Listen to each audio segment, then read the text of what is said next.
acho que quando você não tem Deus, é onde você entra justamente no desespero. Sim. É onde você não volta. É onde muitos se matam. É onde entram nas drogas. É onde o cara se acha uma vítima e fala, agora que já que eu sou vítima, então eu vou acabar com essa vida e que se dane. Ou pior, né? Vou ser mal. Eu vou ser mal, exatamente. Vou devolver agora para o mundo aquilo que fizeram.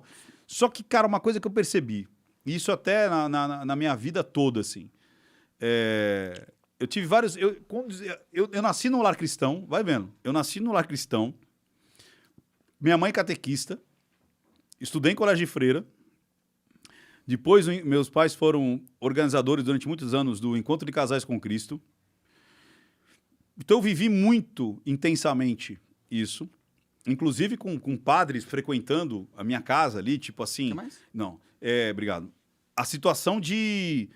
Não era, a igreja não era algo ali na esquina. A igreja estava dentro da minha casa. Tanto por ações, quanto literatura, frequência, as freiras, os padres que a gente estava na festa de aniversário, nos churrascos. Então, era uma realidade, não tinha uma separação. Aí, com 17 anos, cara, por isso que eu falo que com 17 anos, 18, é onde essa galera vem justamente fazer a cabeça, né, de todas as dúvidas, que você sabe tudo, você já está perfeitinho, sua mãe, seu pai não sabe de nada, né, Deus não existe, tal, tudo é ciência. E eu caí nessa e eu comecei, cara, Deus criou os homens ou os homens criaram Deus? Eu fiquei ateu, cara, dos 17 aos 34. Pode crer. Foram 17 anos sendo ateu. Um tempão. Tempão. Falei, não, cara, isso aí não... Isso é só... Isso é balela, o ópio da galera, isso é só pra, né, ter um refresh ali Só que, cara, aí você começa a ver as pessoas que não creem e as pessoas que creem. Você começa a perceber que, por mais, de novo, que parece que os maus se dão bem, e esse se dar bem, normalmente a gente computa pela quantidade de grana, de bens, Normalmente essas pessoas, elas sempre estão fugindo de uma coisa, precisando de algo, e tem sempre uma falha. Sempre parece que existe algo que não se completa. Né? Que era o que eu tinha. Então, eu tinha grana, tinha reconhecimento, né? Consegui fazer a loja lá tal, grana, papapá. Antes de 30 anos, faturava 1 milhão por mês. Tipo, porra. Mas eu tinha essa busca, esse religare. E essa... Não, mas Deus não existe. E aí, um dia, cara, eu adormeci assim, cara... Não, várias vezes eu falei, por que você não faz um milagre? Como na Bíblia. Né? Faz um milagrão, abre lá o Mar Vermelho, né? Ressuscita um morto e tal. Você entendeu? Pô, faz um negócio homérico aí pra gente ver, né? E aí eu adormeci. Eu lembro claramente. E eu dormi com esse negócio. Eu falei assim, cara, faz um milagre. Faz um milagre. E aí, cara, eu acordei, cara. Foi muito doido isso aí. Parecia que eu estava dentro da água e eu saí dentro da água depois que Deus falou exatamente assim. Você quer que eu faça um milagre? Eu falei, eu quero. Ele falou assim, você estar vivo é o maior milagre que pode existir no universo. Aí eu... E aí eu comecei a questionar isso. Por mais que a biologia, ela diz, mas foram bilhões de anos de evolução. Cara, qual que é a coisa mais rara que existe no universo? Matéria. Matéria é a coisa mais rara. O que mais existe no universo... É espaço vazio. É espaço vazio. Sim. É só matéria. Quer dizer, matéria com vida, até agora só aqui. Por mais que busque... e sondas, e eles de lá para cá também. Aí depois você fala, tá, mas não é só vida, cara. São 8 milhões de espécies. Só 8 milhões? De espécies diferentes. Acho que é bem mais que 8 milhões, não é não? São 8 milhões. Pelo menos, só que assim, sempre aumenta um pouco mais. Entendi. Mas são 8 milhões de espécies. Não quantidade, de espécies diferentes. Sim, cara, uma formiga... genomas, né? Aí você fala, cara, é muita coisa. E o mais engraçado é que todos os mitos que você pega... E outra, se a gente for pensar, cientificamente, aí você pensa, tá, tudo bem, desses 8 milhões de espécies, cara, só uma que deu esse salto de de criação. Bom, em teoria os neandertais também, não sei se eles eram Sim, uma mas, espécie. mas né? então, mas era um homo, né? O Homo neanderthalis, o Sim. Homo sapiens, né? O Homo erectus, mas é o homo. Sim. E aí você fala, e aí, cara, só essa espécie, o homo, que conseguiu pensar sobre si mesmo, passado, futuro, e aí você cata todos os mitos, até o mito cristão, ou o mito grego, ou o hindu, você tem esse toque divino, né? O próprio Prometeu, ele fez o homem do barro, aí você fala, mas o cristianismo pode ser também um mito, pode ser... Que seja... Você está entendendo? É uma forma que é... Como é que você... Se não tinha... O Homo existe o quê? Há 350, 400 mil anos, e com linguagem, sei lá, 50 mil anos, é um peido, é um nada. Como é que a gente tem, de forma... de você criar conteúdo psíquico, do Big Bang? Se você pegar o início, no início tudo era trevas, e se fez a luz... Aí o firmamento, as águas. Aí você cata Prometeu, é a mesma coisa. Você cata Brahma, Vishnu e Tem Shiva. histórias que se repetem em todas as culturas. Em todas as culturas e com coisas de criação do universo. Que você vê que metaforicamente tem... Então, da onde vem essa consciência? Da onde vem essa... Por que todo mundo chegou nessa mesma conclusão, né? Essa conclusão. Então, é muito simplista e parece que tem um ponto. Parece que assim, a coisa veio... Mas teve um ponto que falou assim, deixa eu catar essa galerinha aqui e dar o sopro da vida aqui. Que eu acho que é a consciência. Que se você for nos gregos é a caixa de Pandora, né? Que quando os caras estavam tudo bem, é quando vem a Pandora e abre a caixa, é que o cara fala, é o sofrimento. É quando os caras saem do Éden, né? A maçã. A maçã, ou a fruta da sabedoria. Então, aí você sai, aí que você vem com a consciência. Você entende? Até então você era animal. Você não tinha o bem e o mal, você não tinha nudez. É igual o gatinho. É igual o gatinho, você tá ali. Eu quero lamber a pepeca, ela vai lamber aqui no meio. Foda-se. Eu vou lamber aqui a pepeca no meio. Ele não para aí, tamo ao vivo, ele não pensa não, nisso. tá nem aí, entendeu? Se quiser cagar, ele vai cagar. Confesso que eu tinha vontade de ser gato às vezes. Não é, agora, quando você tem a consciência, você tem o ônus e o bônus. Você ganha a criação, mas você tem essa parte que é justamente... O trabalho, a dor, você quer ser criador, saber que vai morrer. É a criação, você quer ser criador, então agora você vai arcar com isso daí. Então, quando as pessoas acreditam em Deus numa situação física e biológica e provar pela ciência, é óbvio que você não vai ter. Porque eu não acredito que essa conexão seja algo biológico, mas é algo criador. E que as religiões... expuseram isso da melhor maneira possível com o que eles tinham na época. Falha do jeito que são, mas... Uns falaram de ovelhas, outros falaram dos deuses e tudo isso, cara. E aí você fala, cara... E quanto mais eu me aproximei de Deus, mais eu consegui entender as minhas dores e suportá-las. Então é aquela velha história. Eu acho que quando você não tem Deus, você fica mais reativo ao mundo e você se culpa mais. Quando você começa a entender que você é falho, que você vai ter ônus e bônus, que você não vai ter uma vida só de bênção, mas que você vai ter desafios, parece que, de verdade, as portas se abrem mais. Quanto mais eu me aproximei de Deus, a partir de então, mais eu tive prazeres. E não só um único prazer, mas prazeres. Parece que quando eu era ateu, os meus prazeres eram extremamente limitados. Eram práticos e físicos? Isso. Eram extremamente limitados.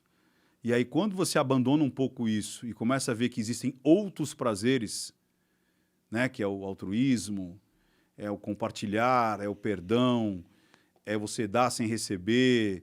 é não ter esse débito e crédito, você entendeu? Mas as coisas parecem que fluem de uma maneira e que você atrai pessoas mais legais. Você atrai cada vez mais pessoas mais do bem. Por mais que pessoas queiram te atacar, parece que essas pessoas que te cercam, essas pessoas que te querem bem, são em número maior. Você entendeu? Faz sentido. Cara, isso para mim foi assim libertador, né? Tipo, é impressionante o quanto mudou. Então, eu não quero é a prova física. Até porque não tem como você ter uma prova científica que Deus existe. Eu acho que a própria existência é essa prova, É entendeu? isso que eu falo. Pra mim foi isso, entendeu, Monark? A Porque própria podia ser existência. só um universo de nada. Por que existe alguma coisa? Por que existe algo? Como? Por quê? Por quê? Porque a lógica demanda que nada exista. Se você for pensar no puramente científico ou puramente lógico, tipo, como que algo acontece do nada? Porque aconteceu. Algo aconteceu. Como que aconteceu? Do nada? O nada produziu tudo? Como que o nada produz tudo sem Que uma é o Big Bang, né? O nada se tornou tudo. Não é uma loucura isso? Sim. Mas Tipo, como é que aconteceu e esse start? por que aconteceu? Por que a gente É. só não tá vivo? Por que só... Então, por que, Não que a existe gente história. por que a gente não é um gato? Você tem isso que eu quero dizer. Por que, que a gente Mas só eu não acho tá que vivo? O próprio gato é um milagre, entendeu? Sim, mas o fato de existir mas um eu, ser. mas eu e complexo, é que nem eu falo. Se você pega um neurocientista, ou seja, um biólogo geneticista, cara, é impressionante como é que 23 pares de cromossomo, que são só cromossomos, você tá entendendo? Com outros 23 pares, uma hora começa assim, eu sou uma célula. Ah, não, agora eu sou uma célula osso. Agora eu sou uma célula músculo. Ah, agora eu sou veia. Ah, agora eu sou artéria. Agora eu vou virar plasma. Ah, não, agora eu vou ser uma célula cerebral. Você tá entendendo? Agora vai ter consciência. Não, e aí que é a parte principal. Que eu acho que essa é a parte principal. Esse é o milagre. É o milagre. Eu acho que é aí que está o negócio. Ter consciência. E ter consciência.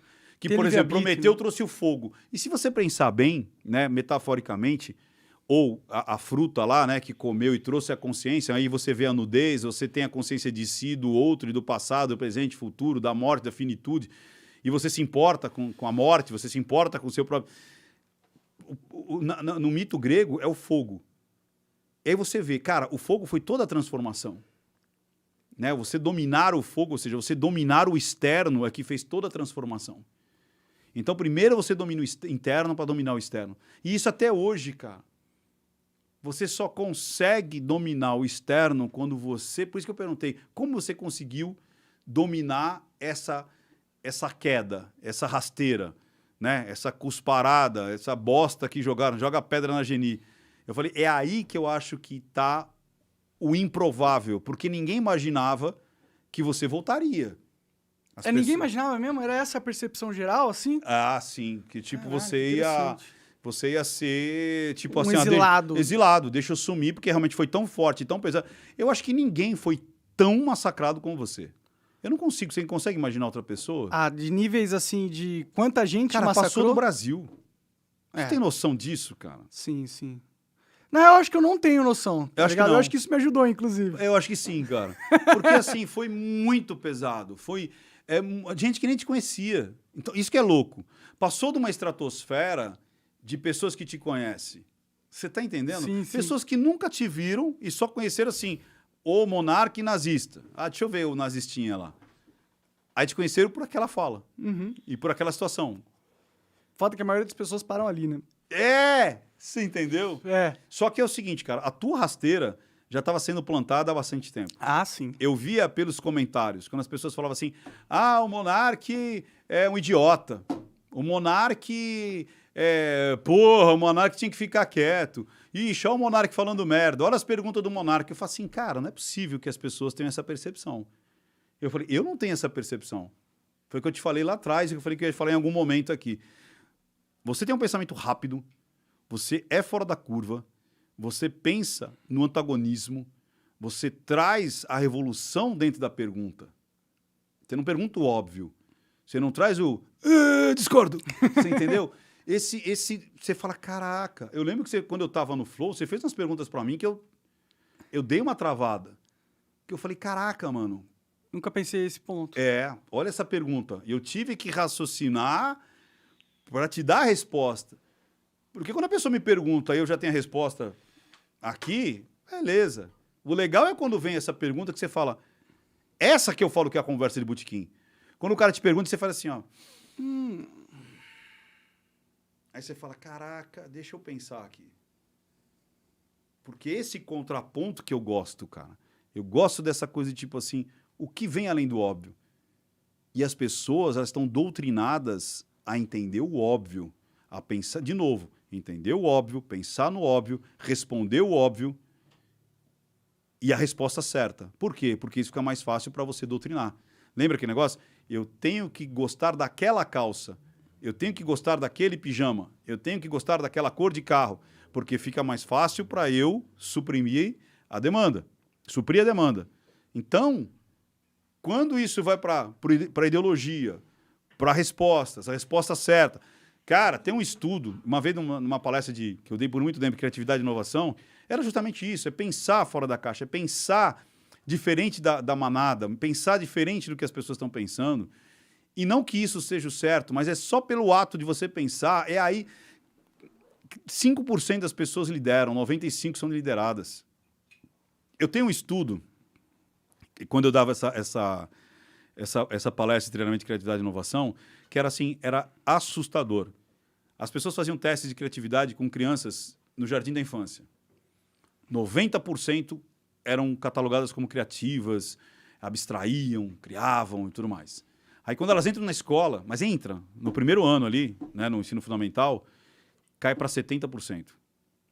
Terminou o ensino fundamental, caiu para 50%. Entrou na faculdade, 20%. Saiu da faculdade, 5%. Mas É pode ter duas explicações, né? Ah. Pode ter a explicação de uma doutrinação do currículo formal, mas também é o próprio desenvolvimento do cérebro, né? A criança, ela tem que abstrair mais porque ela é tudo novo para ela. Então, as conexões que elas fazem são novas, né? E aí, com o tempo, essas conexões elas vão sendo formadas e ela vai indo para caminhos que ela já formou. Então, isso impede ela de realmente ter um pensamento mais criativo, né? Mas eu acho que não é necessariamente uma doutrinação social. Mas eu gostei disso. Isso tem total sentido. Você acaba de assistir um corte do Monarch Talks. Agradeço demais, mas se você quiser ver o vídeo na íntegra e acompanhar ao vivo todas as transmissões, você tem que ir lá no rumble.com/monarch para não perder nada. Segue a gente lá.